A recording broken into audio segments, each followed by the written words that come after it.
Salah satu permasalahan di Indonesia yang belum terselesaikan adalah kasus kelaparan. Kelaparan menjadi permasalahan di banyak negara yang belum terselesaikan. Sehingga pemimpin dunia itu membuat suatu program dinamakan sebagai SDGs atau Sustainable Development Goals untuk menyelesaikan berbagai permasalahan yang ada di negara. Di Indonesia, Zero Hunger masih menjadi goals yang ingin kita capai saat ini. Dava Juniarka, balita warga Jalan Lingkungan 3 Tegal Alur, Jakarta Barat ini mengalami gizi buruk sejak 1 tahun terakhir. Pilihan pemerintah diduga kekurangan asupan gizi yang cukup sejak lahir. Seorang anak di Polewali Mandar, Sulawesi Barat mengalami lumpuh. Meski usianya sudah 13 tahun, berat badannya hanya 3. Seorang bocah 12 tahun di Kabupaten Sidrap, Sulawesi Selatan menderita gizi buruk di tengah keterbatasan ekonomi keluarga. Kondisi kesehatannya terus menurun sejak mengalami demam tinggi saat usia 2 tahun. Penelitian, kasus kelaparan di Indonesia ini telah menempati posisi ketiga tertinggi dari 9 negara di ASEAN pada tahun 2021. Sedangkan di tahun 2022, penurunan tingkat kelaparan di Indonesia tersebut hanya 0,1% yang diperkirakan dunia akan mengalami resesi di tahun 2023. Oleh karena itu, diperlukan solusi yang tepat untuk mengurangi dan menahan kenaikan kasus kelaparan di masa resesi nanti.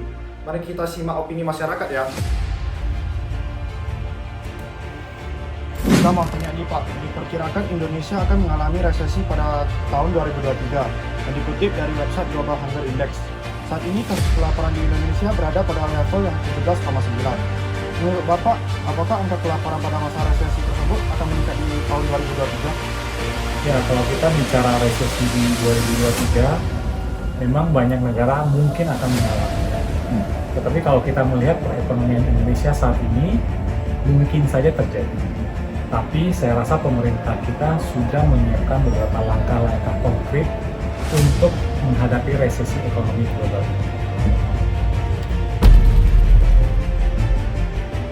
Kalau pendapat saya, di masa resesi ini udah 17,9% itu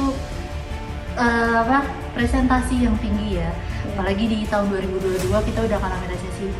Dan 2023 kayaknya bakal meningkat lagi karena di banyak faktor yang mungkin bisa jadi peningkatan kelaparan kayak biayanya naik, terus ada faktor resesinya juga, terus kesulitan ekonomi di Indonesia yang mungkin perkembangan ekonomi belum terlalu bisa dijamin. Jadi kemungkinan 2023 menurut saya sih peningkatannya akan lebih tinggi lagi untuk tingkat kelaparan di Indonesia.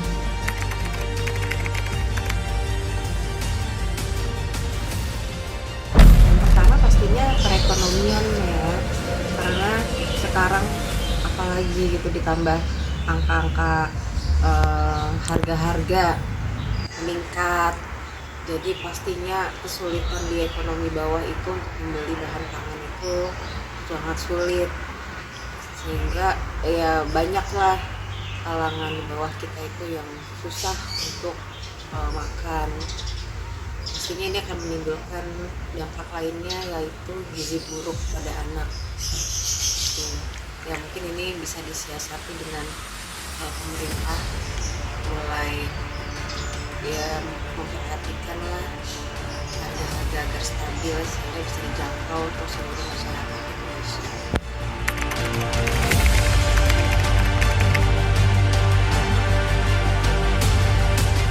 Ya, menurut saya tentu saja, karena pemerintah sudah menyiapkan bansos ya, beberapa bansos seperti mungkin bantuan langsung tunai, bantuan subsidi upah yang tentunya menurut saya akan membantu masyarakat dalam menghadapi tantangan-tantangan atau kemungkinan-kemungkinan yang terjadi.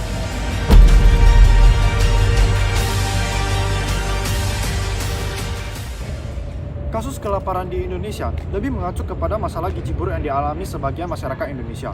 Dilihat dari data Kementerian Kesehatan RI, angka stunting di tahun 2019 mencapai 27,7% dan menurun menjadi 24,4% pada tahun 2021.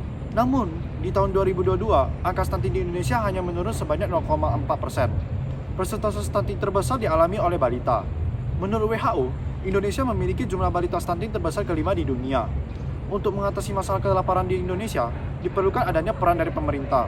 Oleh karena itu, Presiden Joko Widodo menerbitkan peraturan Presiden nomor 111 tahun 2022 untuk mendorong kinerja pencapaian SDGs, termasuk isu kelaparan di Indonesia. Di sini kita punya beberapa pendapat mengenai bagaimana mengatasi kelaparan di Indonesia. Apakah dengan adanya pemberian bansos secara berkala bisa membantu masyarakat Indonesia yang kelaparan?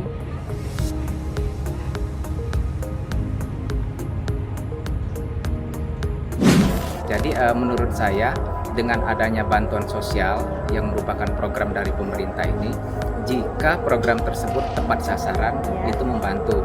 Tapi kalau tidak tepat sasaran maka itu diragukan gitu. Artinya misalnya kita kasih case-nya contoh ya, pada saat lagi COVID gitu, itu tepat sasaran kalau menurut saya gitu bansos. Jadi yang benar-benar lockdown, warga masyarakat nggak bisa keluar, nggak bisa ngapa-ngapain, butuh banget disupport bantuan sosial gitu. Tapi kalau udah tingkat kasusnya COVID ini sudah mulai menurun gitu, jadi saya rasa bansos itu tidak tepat sasaran.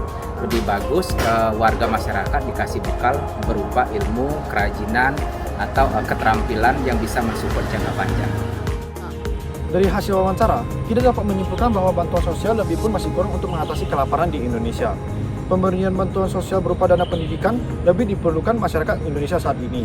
Dengan begitu, masyarakat yang kurang mampu memiliki bekal untuk menafkahi keluarga di masa yang akan datang.